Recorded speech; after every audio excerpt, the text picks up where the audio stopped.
Hello বন্ধুরা, আসসালামু আলাইকুম। আশা রাখতেছি সবাই ভালো আছেন। হ্যালো ভিউয়ার্স, আপনাদের সবার কাছে আমার একটা প্রশ্ন।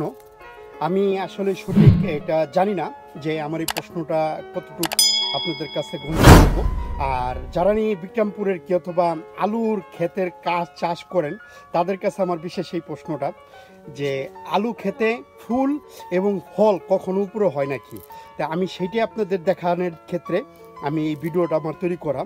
তে আমি পরবর্তীতে আপনাদের দেখাবো, কিন্তু আজকে আমি দেখাইতে চাইতেছি যে আমার এই আলু ক্ষেতের ভিতরে দেখুন, এখানে সেই আলু ক্ষেতের ভিতরে উপরে আপনাদের আমি দেখাই, উপরে এই আলু ক্ষেতের উপরে এরকম একটা ফল আসছে। এটা আসলে কি কি ফল, এবং আলু ক্ষেতে আলু গাছের উপরে যে ফল হয় এটা আমি আজকে প্রথম দেখতেছি। আপনারা হয়তো বা আমাকে জানাবেন যে এটা কি অরিজিনাল, এটা কি। আমি আপনাদের আরেকটু দেখাইতে চাইতেছি যে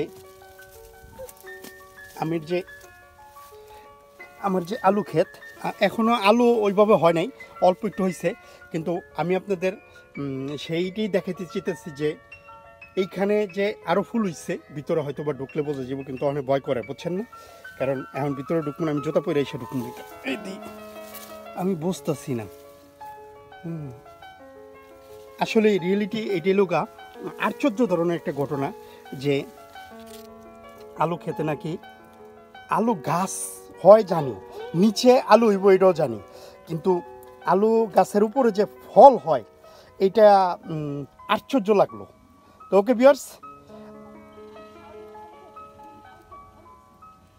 তাই আজকে এই পর্যন্তই। আমার প্রশ্নের অ্যান্সারটা আপনারা কমেন্টে দিয়ে দিবেন।